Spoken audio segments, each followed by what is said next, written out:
Alright, so I really don't know what I'm doing here. I kind of just had an idea randomly and I decided I'm gonna roll with it. Basically, this is just an idea. I'm gonna be talking about things that I think about before I go to sleep because, well, I'm lying in bed and I'm awake. And normally, the reason that I'm lying in bed awake is because my mind is racing. I'm thinking about things. Yeah, odds are you probably experience the same thing. So I just want to kind of talk about things that I'm thinking about, things that are on my mind. I don't know why. Maybe you'll enjoy it. Maybe you won't. So yeah, let's see how this turns out.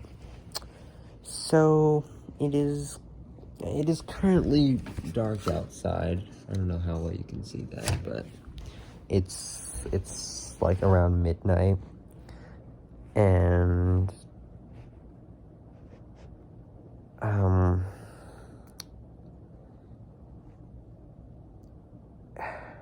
like it's only a few days after Halloween, and everyone knows that like the day after Halloween, there's those families that start immediately celebrating Christmas. I'm not one of those people. Personally, I don't start celebrating Christmas till like after Thanksgiving. After that, go nuts, man. But like, okay, Christmas is at the end of December. So since it's currently the beginning of November, why you got like 2 whole months to prepare yourself for the Christmas season. Like, I get it. I love Christmas just as much as anyone else does. I don't get snow where I live. I wish I did, because that's something I've always wanted to experience. I love snow. Waking up on a snow day would be nice, but I'm never going to experience that because, well, I live in like the hottest place in the world. In school, I've always kind of been that weird, awkward, kind of quiet kid who's always keeping to himself, sitting alone, playing on his phone, never really socialized with anyone else, very introverted, and I'm fine with that, but, well, everyone else seems to like come up to me and ask, "Oh, are you sad and lonely?" But like, no, just leave me alone. I want to be alone. I'm introverted. Deal with it. I kind of feel like I get this character trait because I never had anything that everyone else had. Like, I remember back in 6th grade, I didn't even have a phone. My parents didn't let me have a phone when I was in 6th grade, and of course, everyone else in my class had one, so I was kind of left out in that area. I mean, probably a good thing that my parents didn't expose me to a phone too early, so I'm not, up late doing things like this, but still.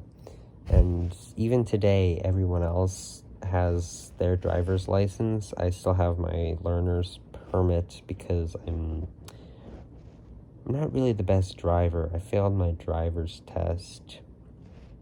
Apparently, I kind of took the wrong test. Like, most driver's tests are like 10 minutes, drive around the block. If you don't kill anyone, you succeed. Well, mine was like a 2-hour long drive where I couldn't make any mistakes. And the instructor dude wouldn't shut up about every little detail, like, "Oh, you're going 1 mile over the speed limit. You might want to watch yourself. Calm down." Get off your ass, dude. Very annoying. So I failed my first driver's test. That's okay. I can take it later.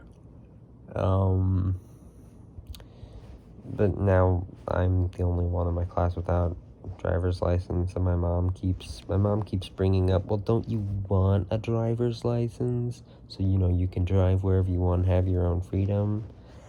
I do. I guess I do, but like, is it worth it? Hmm.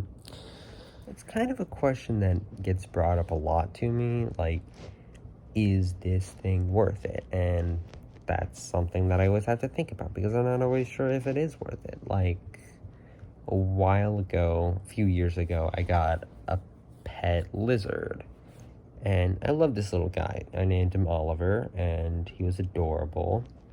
And I took pretty good care of him. But, that's kind of the thing. It just wasn't worth it to me. Like, I loved him and I wanted to keep him, but the work was just, it was gross. You had to scoop out his poop, feed him live crickets. It was just too much for me to handle, so it wasn't worth it for me. Unfortunately, I found that out too late, which is unfortunate. Because then I had to have the heartbreak of giving him away, which obviously I did not want to do, but it had to be done. And that's something that's always been on my conscience and always will be on my conscience. I just realized that if you're listening to somebody else's opinions on something, odds are it's not gonna leave you satisfied in any way possible. Because, most people disagree on things, which is fine. I respect other people's opinions, but sometimes it can piss you off, and sometimes you agree and sometimes you don't, but most of the time it's a disagreement, and it's not really a whole lot you can do about that. But when you disagree like this, you have to respect their opinions. Otherwise, you're just going to be like, oh man, this person is totally wrong and now I'm mad at them.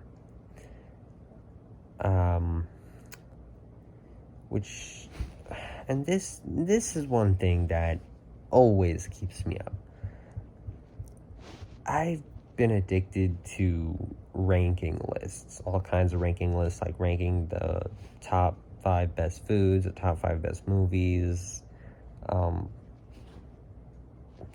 random things like that. And I'm always in a disagreement. I'm never leaving one of these lists happy. I have created my own lists of things. I don't know, maybe I'll share them, maybe I won't, who knows, only time will tell. But you're never going to be happy with this stuff because other people's opinions are different from yours, and I feel like I'm just repeating myself over and over. So that's all I really have to say for now. Nothing else really. I mean, did you enjoy listening to my thoughts? I don't know. Let me know, leave a like, and maybe I'll continue this, and maybe I won't. I'll see you guys around.